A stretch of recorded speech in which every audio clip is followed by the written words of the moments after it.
Hello everyone, Floppy Waffle 69 here, and welcome back to the channel, guys. Today we will be starting and kicking off a brand new down the line series. On the rotation scale, we have come back full circle to a cruiser line, and looking at all the cruiser lines that I want to talk about, I think it's about damn time we talk about the UK cruiser line. More specifically, the light version of the cruiser line, not the heavy version. So this will be going down towards the Minotaur. The heavy version will be going down towards the Goliath. So we start like we always do at tier 5, because if you've been any long-time viewer of my channel, I believe tier 5 is when the game changes from shooty boats to more of a strategic kind of battle that takes place between 12v12 here in the random queue. I also think it's when lines really start developing their gimmicks and their national flavors, so I think it's a really good place to start. Now, it's interesting because I normally don't talk about tiers before tier 5, but I think in this line in particular, I will mention it just briefly. The national flavor, or more or less the light cruiser line identity, has actually started at tier 2. Even if you want to say tier 1, I'll be honest with you, but mainly, not really tier 1, tier 2, and going all the way down to tier 10, and I'll get into why that is here in a bit, but we will be starting here at tier 5 with HMS Emerald. So, what is the UK cruiser line? Well, basically, and again, I'll be referencing far back, but the HMS Emerald and the UK cruiser line are basically a light cruiser line that really emphasizes damage per second, good damage per minute, pretty damn good team utility, variety, options, all of it. They are really the all-in-one encompassing cruiser line for support. They can deal with enemy destroyers rather swiftly. They can support ally battleships and cruisers via hydroacoustic search and radar consumable. They are not locked behind utilizing island coverage, as they can apply their own smoke screens. And they do have torpedoes as well, with actually quite potent AA once you start getting into the higher tiers, more specifically 9 and 10. All in all, I really do like the UK cruiser line, but even I, as someone who really specializes in cruiser gameplay, really enjoys cruisers as they are, I can even sit here and say I would not recommend this cruiser line to newer players, okay? This cruiser line is the epitome of being looked at by anything with large caliber guns and basically exploding. This cruiser line does not reward what am I trying to say? This cruiser line doesn't, it's not very beginner friendly, I think is the best term to describe, or best way to utilize it, and sum it up. I think from the lack of armor, but having just enough citadel plating where every AP shell is going to fuse and arm in your citadel and detonate, from having AP only, a different type of AP, and I'll get to that in a bit, and then like, just all in all, I just don't think it's a very good cruiser line to start the game with. Again, I think HE is just going to be a better ammunition choice, and you don't have it on this ship line. Yeah, believe it or not, this is a cruiser line that doesn't have high explosive. You actually only have armor piercing, but again, if we're digging deep into what kind of armor piercing this is something called short fused armor piercing. And what does that mean? That basically means less armor is needed to penetrate in order to detonate the fuse and arm. So, which is a good thing against lightly armored targets. When you go against heavily armored targets, basically battleships, these ships will begin to struggle a bit, and then becomes a battle of placing your shells exactly where you want them to be, placed, essentially, which comes down to the gunnery skills and the aiming skills of the captain that is manning the helm of these vessels. So all in all, these ships aren't very beginner friendly. Now, obviously, I have racked up countless games in all of my UK cruisers up and down the line. I'm not just one of those YouTubers that only plays tier 8, 9, and 10. I'm talking up and down the entire line, including the ship you see before you, the Emerald here. So I have a really good idea of what you're going to be getting when you're playing these ships.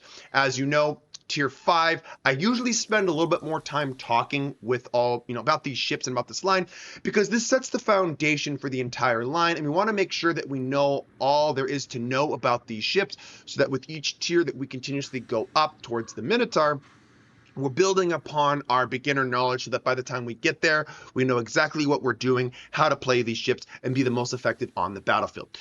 So like I always do, guys, I'm going to start off with the port analysis of the ship here with the Emerald. I will then go into gameplay of the vessel, talks about some tips, tricks, what really helped me bring out the most of this ship, and then I'll go ahead and give you my final thoughts on the vessel as well. Again, these videos are meant to be timeless. They are meant to be referenced no matter what year it is, no matter what month it is.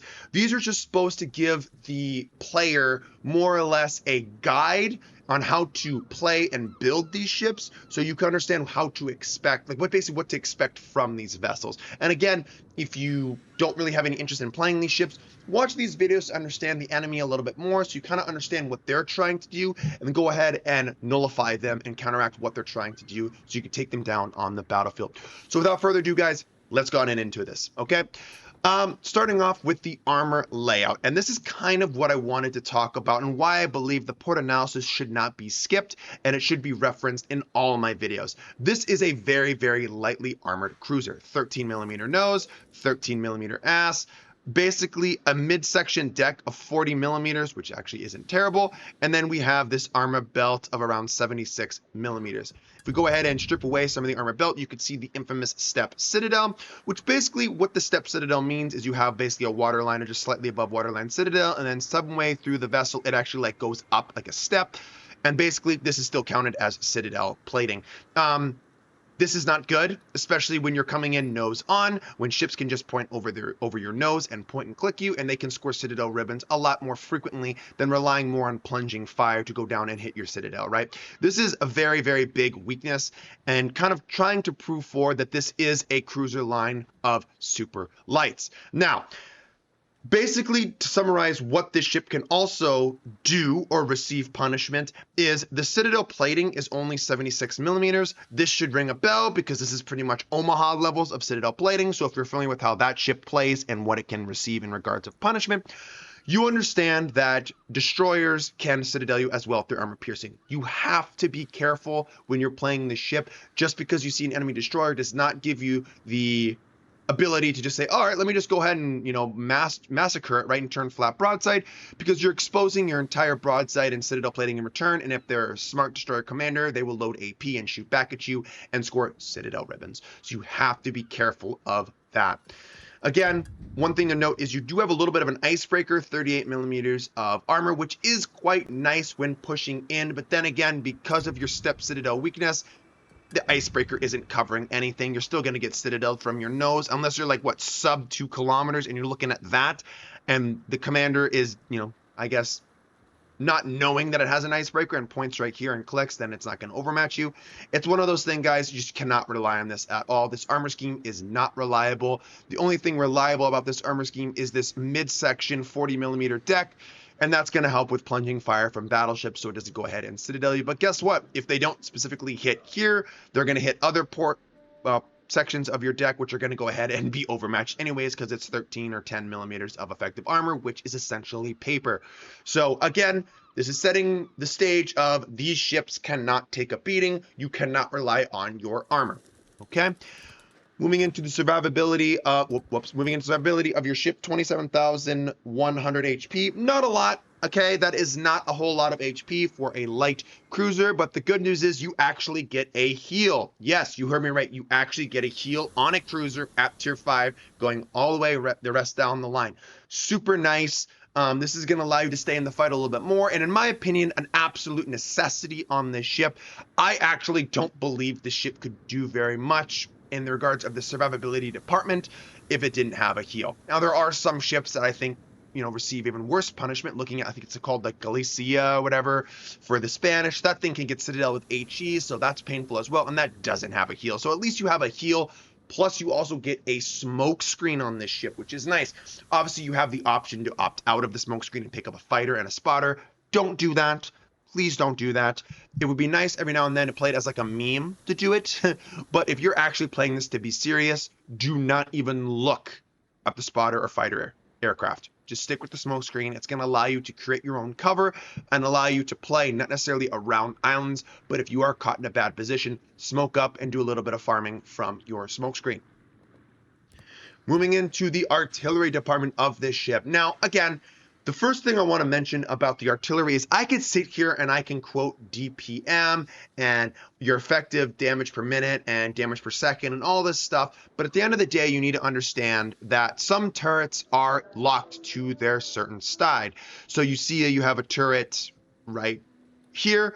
This turret cannot shoot on the left side.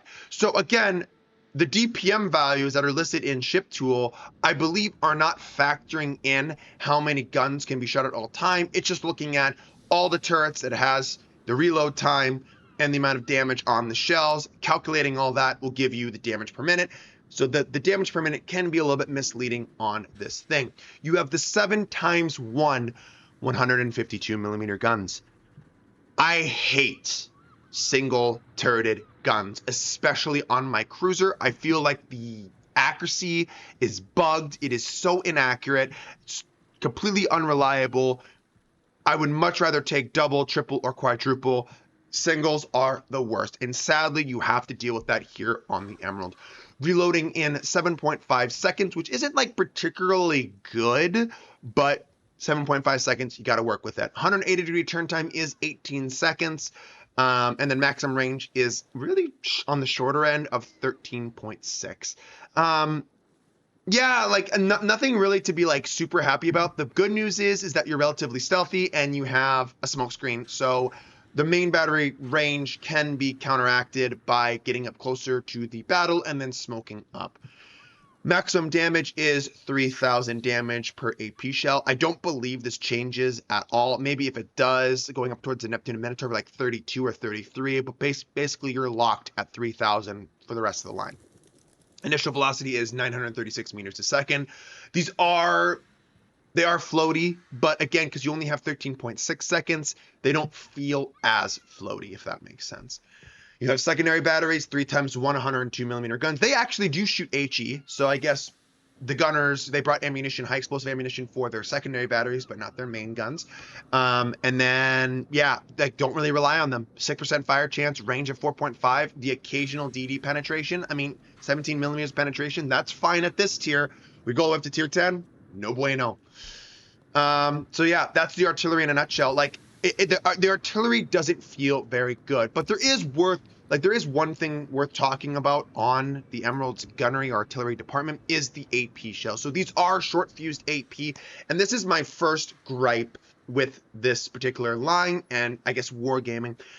There's a lot of different characteristics that aren't listed in game for you as the player, and it really pisses me off because if you are a new player to this game, and let's say you so happen to choose the Royal Navy light cruiser line here, and you only have armor piercing, and you're trying to make use of it, and you're just firing at the water line on battleships, and you're just getting nothing but shatters, or you're not doing anything. It's pretty frustrating. I think they should have a different icon and label it like a short fused armor piercing or something like that in games so people know and they can educate you a little bit. Unless you go seeking information on YouTube or watching other YouTubers and going on Reddit and asking questions there, you're really not going to get those questions answered. You're just going to have to figure it out. And I believe that's why the Emerald is one of the main reasons, like on the NA server and on the European server, the Emerald has probably the single lowest maximum damage dealt per battle on average on the last update and patch. It's just one of those things that I think a lot of people don't know, and you get to tier 5 relatively quickly. I mean, pretty much a day or two, you're at tier 5. And I think the Emerald for the vast majority of players becomes a bit of a struggle because they don't understand how to utilize the the short fused AP. That coupled with the short range, with the super light, non-existent armored hull, All this creates a very big problem. Not to mention tier 5 is the first tier outside of protected matchmaking. So you're going to be getting up to tier 7 games a lot. And I'll be honest with you guys, trying to find game footage with the Emerald was a bit of a struggle because I was finding myself going against tier 7s a lot.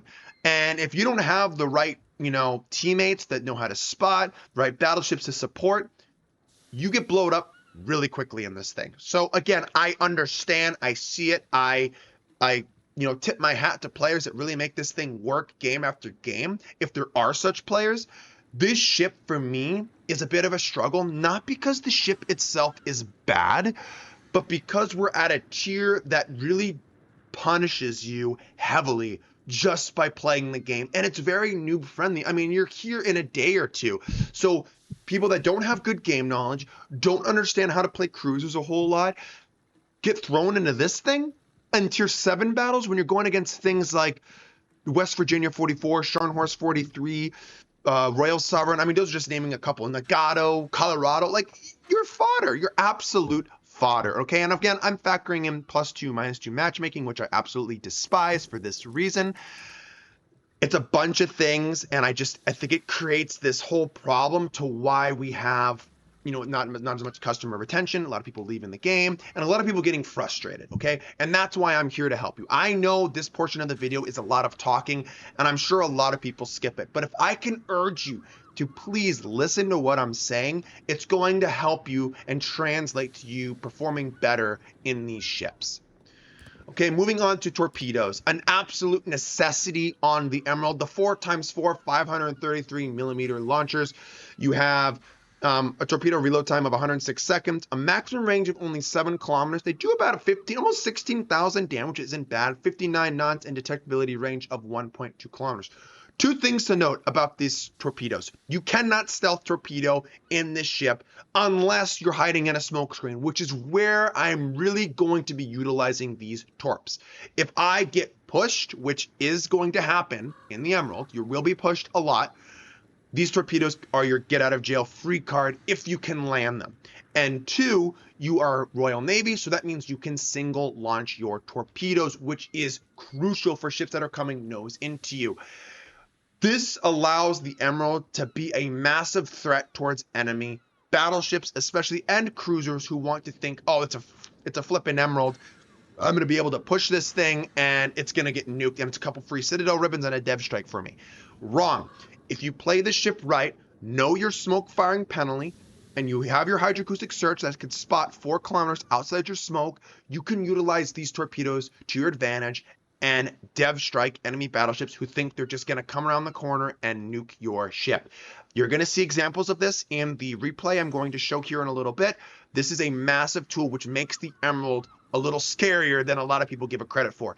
You have to utilize your torpedoes. And actually, matter of fact, I find the Emerald more effective when it's more aggressive with its smoke. Okay, I'm not saying stupid. There is a difference, okay? I'm not saying sail into the cap at the beginning of the battle and try to kill the enemy DD while getting dev struck in return. Okay, obviously you have to have your brain turned on. What I am saying is if you play up to the closer to the front, obviously you only have 13.6 kilometer range. You're going to have to anyways.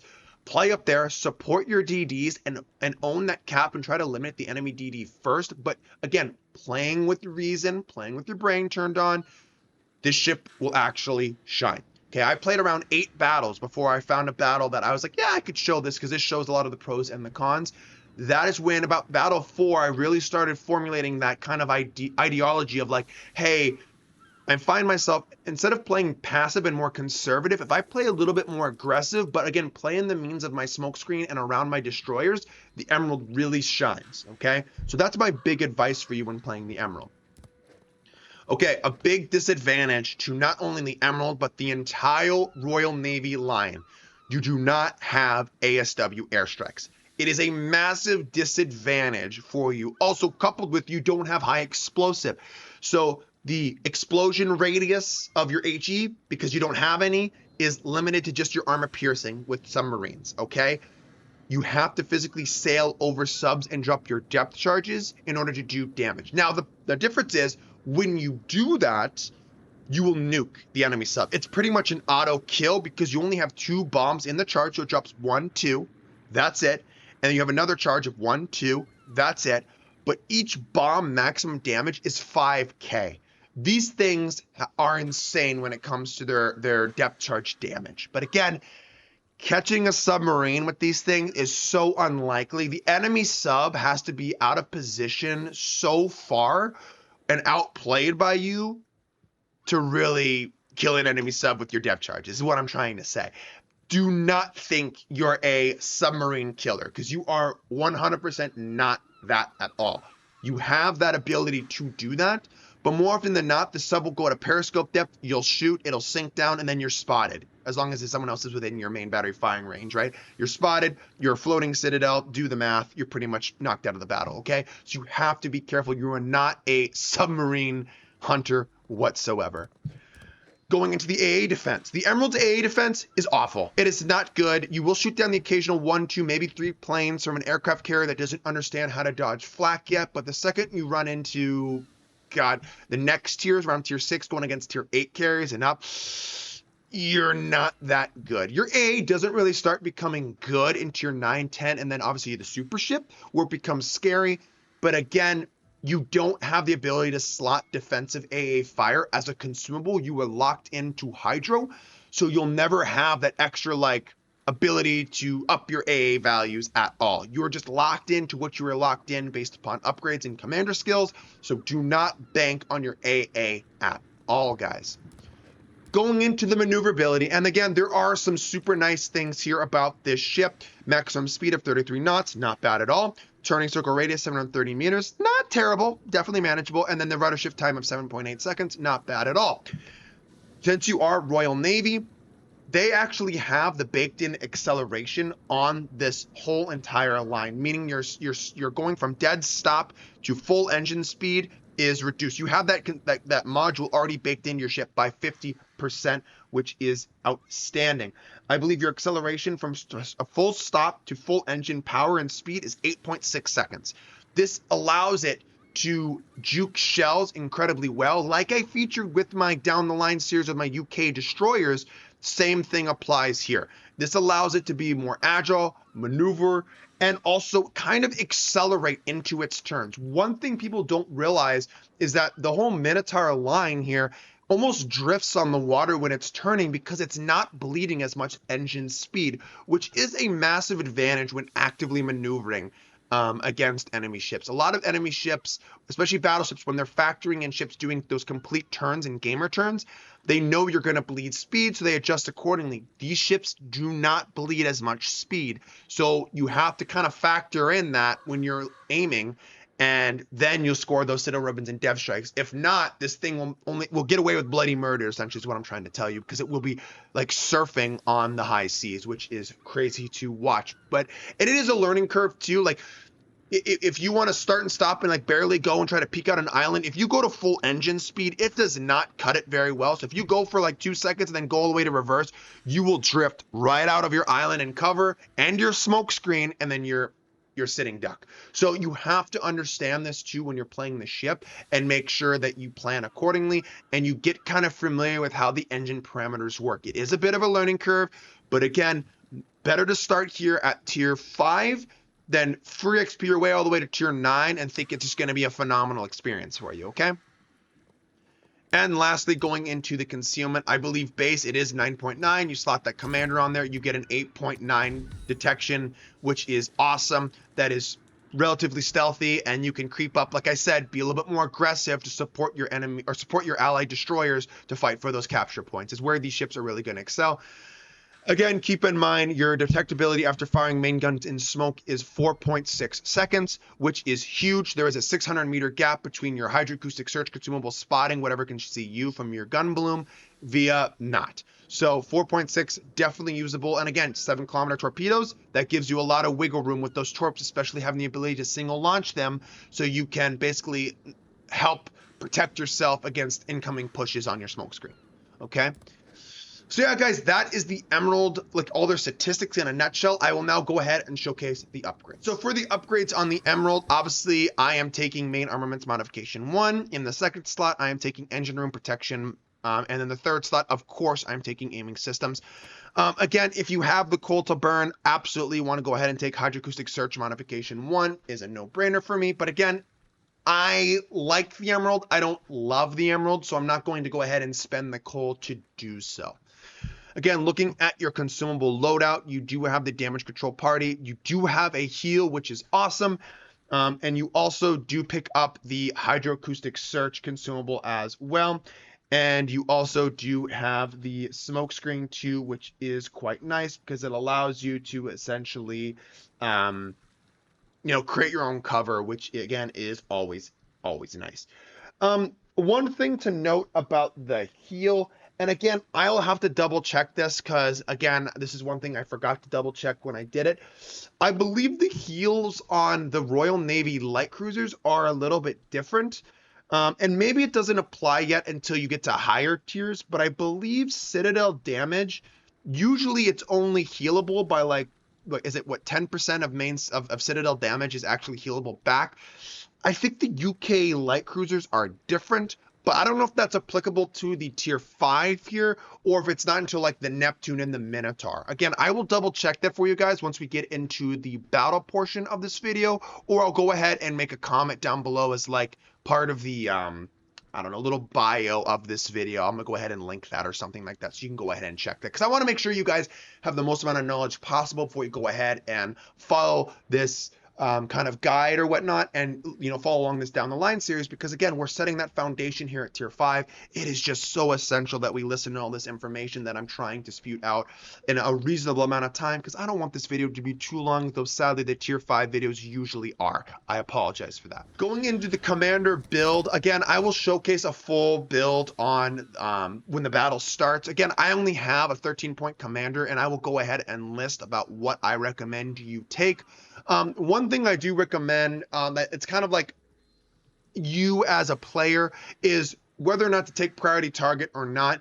This is going to be on you as a player. If you are confident that you don't need this at all because you have the vision and foresight to see who's shooting at you and how many guns are targeted on your vessel, then you don't need to take this. You can take incoming fire alert instead. If you feel better and a little bit more at ease that you want to know how many people are aimed and targeted at your ship, then by all means, you're going to have to factor in priority target and try to use points elsewhere.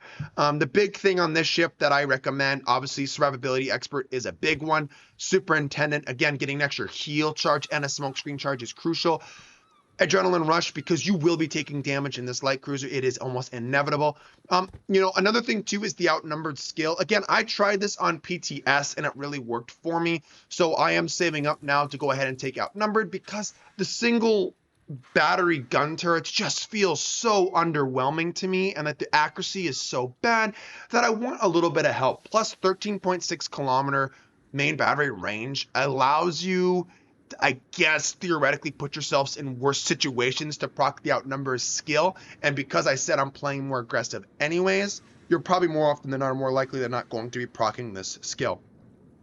If you don't take priority target, then I highly recommend you take consumable enhancements, because that's going to make everything last 10% longer, which is good. That's about maybe 1 or 2 more salvos, or maybe 3 from your smoke screen, and about what, 20 something seconds, 37 seconds, like 20, 15, something like that seconds more on your hydro, which is going to be nice as well. So anyways, guys, that is the Emerald in the port analysis. I know it was long. Thank you for bearing with me. Let's go ahead and check out some gameplay in the Emerald now. Alrighty, and here we are in battle with our tier 5 light cruiser, HMS Emerald. I will flash up the commander build and the upgrades again as a refresher for all of you, just to go ahead and reference so that there's no confusion in regards of building your ship. I do want to point out what I was talking about there towards the end of the port analysis with the heals. So the heals don't actually heal back any amounts of more of Citadel damage until you get these super heals starting at tier 8 with the HMS Edinburgh, Neptune, and the Minotaur, and obviously the Edgar. They can heal back more than the 10% Citadel damage, like of the 10% damage or whatever of the Delta with, you know what I'm trying to say, damn it. Like, they can do more and heal back more Citadel damage than these other tiers. Okay, that's what I'm trying to say. God, a little bit of word salad there. So I wanted to make sure I pointed that and corrected that to all of you towards the back. At the beginning of this video, excuse me. Anyways, the thing that I wanted to mention in this, I guess, other portion of the video is why Wargaming opted to only go with this short fused armor piercing rather than giving this ship high explosive. Because back in the day, this ship, while it was in testing, this whole line, they actually had high explosive. But Wargaming deemed it too strong and almost borderline overpowered the combination of smoke and HE. So they yanked it and they gave it short fuse AP. Quite interesting to show you how far the game has come along, because there are other ships like these that have that ability now. Again, I'm not too salty about this. This is just the game has progressed, and I guess Wargaming no longer deems it broken or something like that. But anyways, it always is funny to reference where the older parts or older versions of the game where Wargaming really did go above and beyond with their balance, to nowadays, sadly, I just don't think there's as much of an emphasis on that sort of thing, which is rather frustrating. But anyways, I digress. We are now talking about the Emerald, and more specifically, the battle and tips and tricks I have in her. You could see out here in the beginning of the battle, I am flipping aggressive. I'm utilizing my improved propulsion, my rudder shift time, my heal, my smokescreen, and my short fused AP on these enemy destroyers, because I want to give my team an advantage. And if I can go ahead and eliminate not only one, but 2 enemy DDs in the first 3 minutes of the battle, that is huge. That is colossal for my team, and I was very thankful to go ahead and have a smokescreen set by my allied Nicholas. And then again, I was up there utilizing my heal. I'm still alive, right? Because I utilized my heal, and then go ahead, get out of smoke bloom or gunfire detection range, and I will go ahead and utilize my own smoke screen. With the activation of Argaeda's heal, he can now spot the enemy Italian DD here, so I will go ahead and open up my guns again, trying to eliminate as much as I possibly can. Now, you're wondering how my armor piercing is doing so much damage on these enemy destroyers, and again, that is the short fused AP.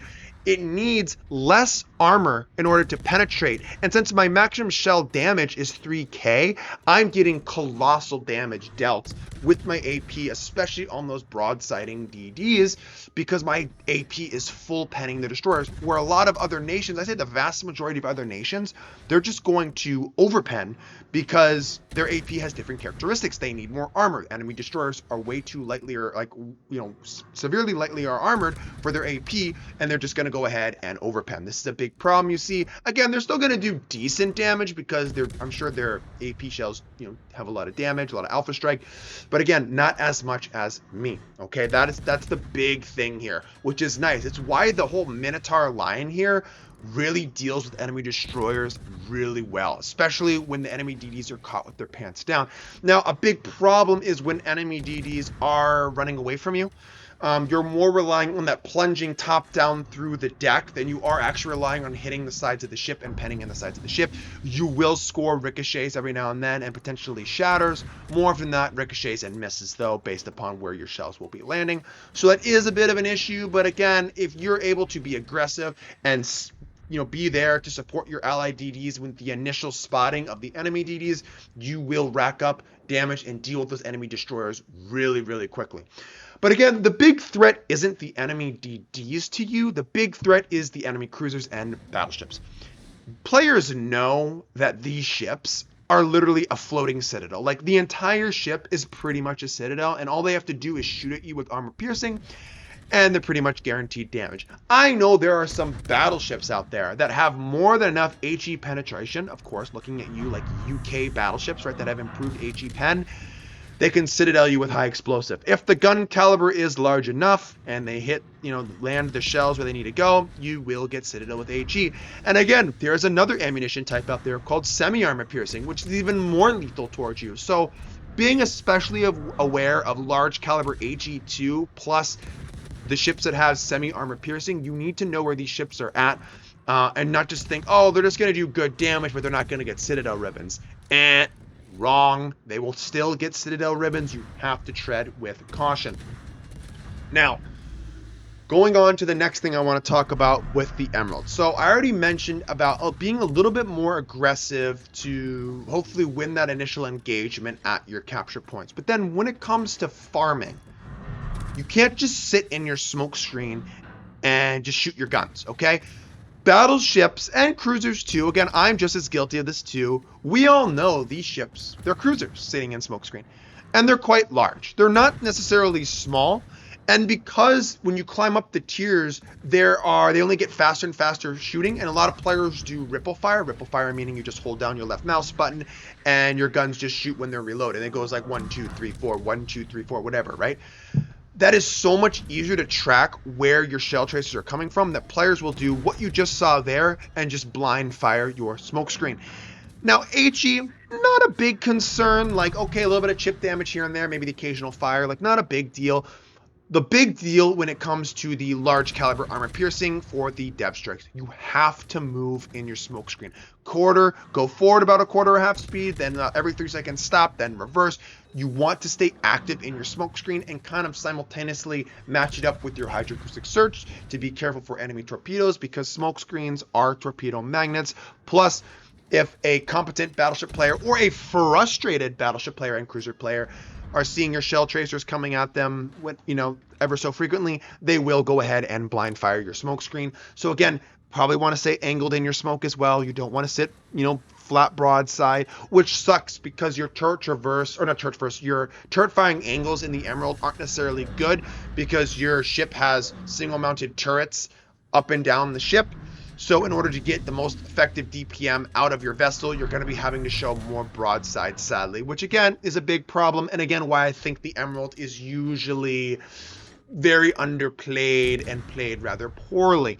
Now, again, I have to recycle what I've already mentioned, which is I don't think the ship is necessarily bad.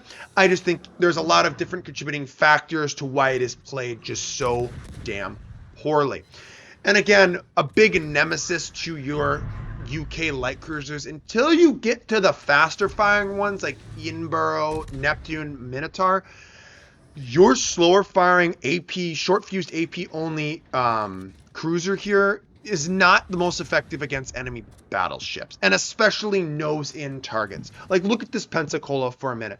If I wanted to open up on this Pensacola, who's pretty much nose-in at me, where am I going to have to aim? Well, first of all, I have to factor in, is he reversing? Is he slightly going forward? What's going on here? I have to aim at his superstructure. Could is lightly armored enough that I can go ahead and get penetrations on it. Other than that, I can't overmatch his bow with my 152s. I will just get ricochets. I'll hit his turrets, blah, blah, blah. I have to make sure my target selection is appropriate. And if I am forced to fight these engagements against like a Pensacola, I have to make sure I'm aiming at the right sections of his ship in order to get damage. Because if not, I'm just wasting damage or just wasting salvos, right? And again, I'm remaining detected. So this enemy Colorado, I'm sure, is licking his chops here and wants to absolutely nuke me and pulverize me. So I'm turning in and I'm trying to fall off detection so I can go ahead and pop my smoke screen. So then I can open up once again with my main battery, okay? Another thing, I talked about the step citadel. Your ship is lightly armored, so even when you're like this and they don't necessarily get citadel ribbons, your armor threshold increases, right? So when it increases, it's giving those larger caliber AP shells like 203s on the Pensy, 406s on the Colorado, more time and more armor to go ahead and penetrate before those AP shells will detonate. So less likely of the enemy ships getting overpens. This is a big problem. I call this the Smolensk effect, because the Smolensk is so lightly armored that when it's flat broadside, it actually, in air quotes, gets more armor and becomes tankier because it's basically trolling enemy AP shells to just overpen. The second it angles, it increases that 70mm citadel and allows you to get fucking full pen. Excuse me, I know I cursed, but I just want to stress it. You will get absolutely destroyed. So you have to use caution and angle only at appropriate situations. Now, I'm not saying sit here and go flat broadside. No. I'm not saying that. I'm just telling you, if you wonder why all of a sudden, why did I get citadel here? There's no reason for it. It's because of that. Or why did I take massive amounts of damage? It's because of that. It's not because you're doing anything wrong, is what I'm trying to tell you. And it's like, it's a mechanic that like actively punishes you almost for doing the right thing, which is actively maneuvering and angling. It is frustrating. I don't see this changing anytime soon. This has been a topic of discussion now for over 8 years. I don't see this changing, so you have to be careful, okay? With the armor piercing, again, this is a prime example, another reason why I chose this particular video, to showcase the AP shells. Now, the AP shells do have improved AP ricochet angles at 65 to 80 degrees and have a fuse time here in the Emerald of 0.004 seconds. Normally, it's 0.005, but again, 0.004 seconds. So you can see, even on an angled, Kotovsky, we can still aim at that citadel where it's going to be and land those shells on the waterline and still get those citadel ribbons. The Kotovsky is not very well armored at all. That, coupled with my short fused AP, I'm able to hit his citadel because of the improved ricochet angles and get those citadel ribbons. So again, you can score citadel ribbons. The Emerald can do it, but again, it's only on ships that are super lightly armored, which again is good at the same tier, equal tier or lower. But once you start getting to higher tiers, cruisers become heavier and more heavily armored, so it's not going to be as effective. Again, here's an example of the single launch torpedoes. This Colorado thinks he's going to push me, and we're just going to single launch torpedo him to oblivion, making sure that we check all of our boxes in case he turns in, shooting it to the left of the white indicator, and again to the right if he decides to sail in a straight line. That is a one dead Colorado. Going into my final thoughts about this ship, I like this ship, but I understand why it can be a bit of a pain to play. So again, making sure you take away everything I talked about in this video, and if you only wait for the final thoughts, guys, I have news for you. I'm not going to leak anything else. Go back, watch the rest of the video, and learn as much as possible, and I'm guaranteed you will get more out of your Emerald and this entire line, because this entire line, guys, this is a fan favorite and a fun one. So anyways, guys, thank you so much for tuning in on today's video. Hopefully it wasn't too long, and I will catch you all in the next one. Have a good rest of your day, guys. God bless you, and peace out.